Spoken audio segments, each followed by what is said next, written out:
lunes a todos y a todas desde EHS Lex.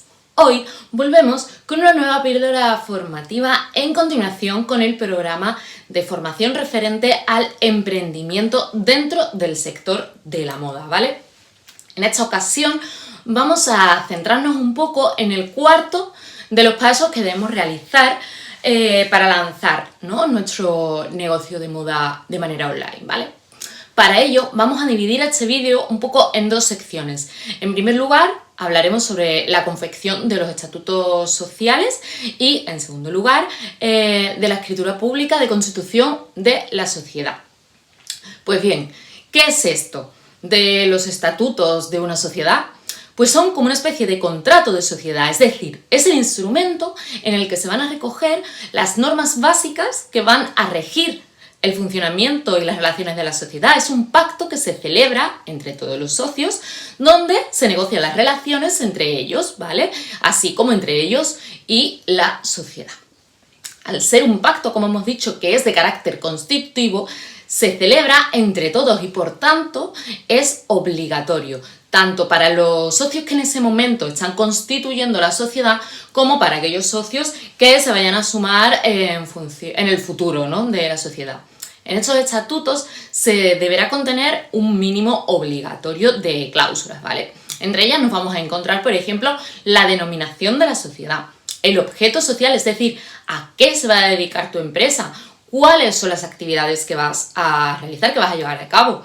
En este aspecto es recomendable que el objeto social no sea, ¿no?, demasiado amplio, sobre todo en empresas del sector de la moda, ya que puede realmente afectar a la identidad, ¿vale?, del negocio dentro del mercado, aunque sí es cierto que además de la actividad principal de la empresa, sí que deberíamos incluir algunas actividades accesorias que consideremos que pudiéramos llevar a cabo en el futuro, pero repito, siempre y cuando estén relacionadas con el negocio principal.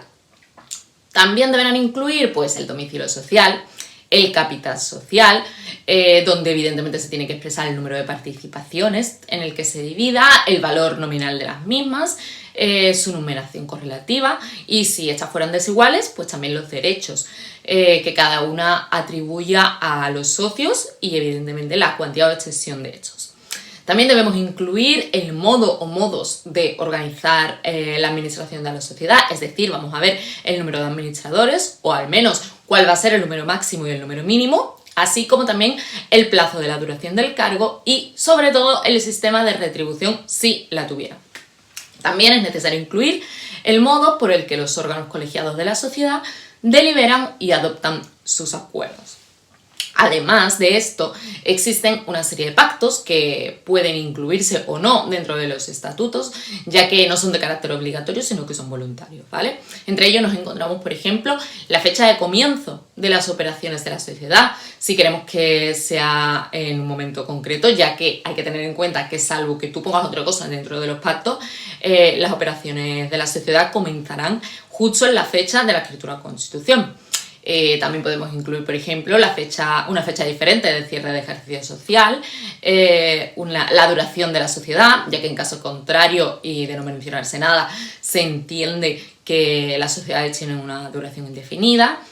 También, por ejemplo, el régimen especial que se quiera para las prestaciones accesorias, posibles pactos de no competencia, el régimen de transmisión de las participaciones sociales, pudiendo limitar incluso dicha transmisión o incluso las causas de separación y exclusión de los socios, pudiendo llegar a establecer mediante estos estatutos otras cláusulas que sean completamente diferentes a las recogidas en la ley.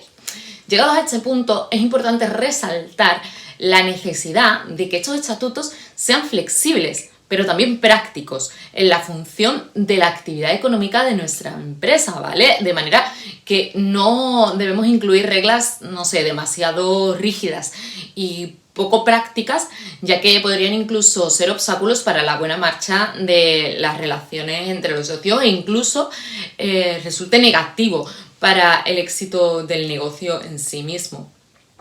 Por ello es importante que estos estatutos, como hemos dicho, sean claros, razonables, flexibles y prácticos, Puede pasar, por ejemplo, que tras haberse constituido la sociedad, pues se necesite adoptar los estatutos a nuevos cambios que está atravesando la sociedad, como por ejemplo el cambio del nombre o el cambio del domicilio de la sociedad.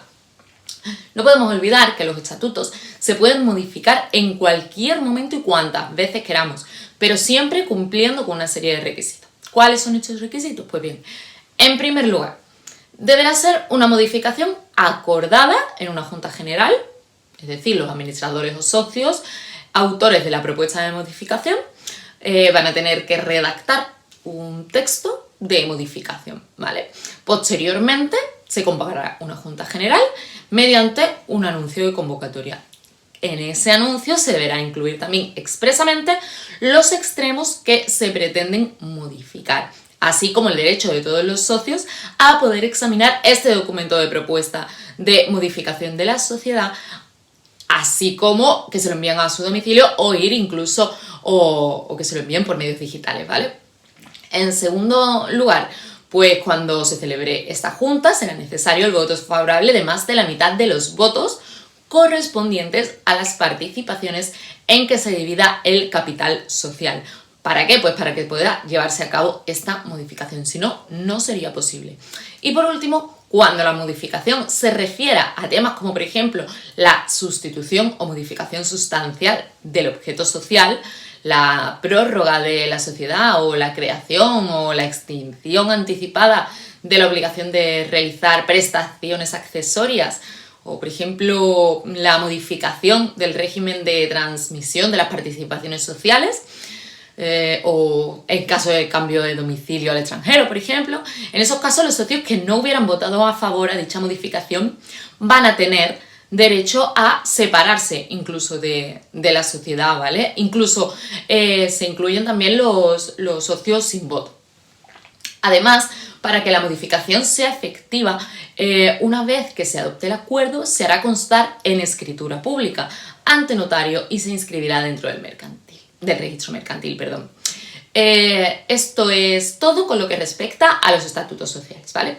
Ahora nos vamos a centrar un poco más en la escritura pública de constitución. ¿Cómo podemos definir, ¿no?, esta escritura pública?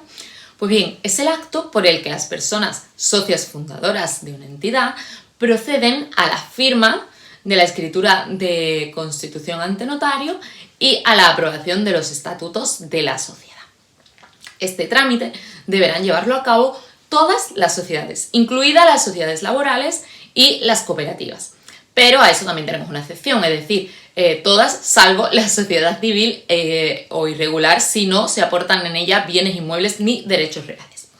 Al acto de la firma deben acudir todas las personas socias o sus representantes legales o personas apoderadas con facultades suficientes para realizar este tipo de actos, ¿vale?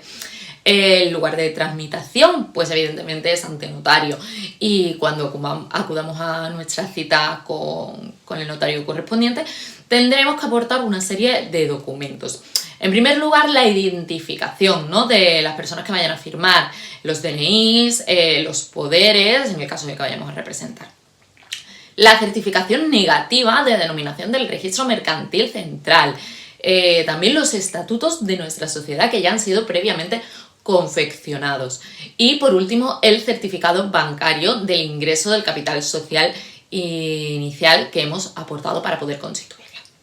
Dicha firma deberá realizarse antes de la puesta en funcionamiento de la sociedad y antes de que caduque evidentemente la certificación negativa de denominación que, como dijimos en vídeos anteriores, tiene un plazo de 3 meses. Como vemos, ambos son dos pasos esenciales que normalmente suelen ser, la verdad, que bastante sencillo debido a que las notarías suelen ayudar bastante a su tramitación, que siempre la verdad es que es de agradecer, y más cuando emprendemos un negocio, ¿no?, del tipo que sea. Es posible que no preveamos los posibles problemas posteriores que puedan surgir en nuestra empresa. Por eso es tan importante una buena confección de los estatutos e incluir reglas que sean muy claras, razonables y transparentes, pero que sobre todo sean reglas flexibles para que después podamos adaptarnos a los cambios que puedan surgir dentro de la sociedad y dentro de la actualidad.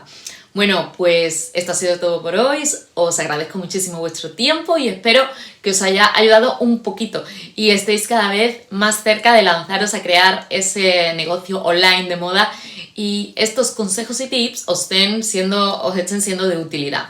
Si es así, por favor, no olvidéis suscribiros en el canal, ¿vale? Pues nada, muchísimas gracias de nuevo a todos y nos vemos en la próxima entrega.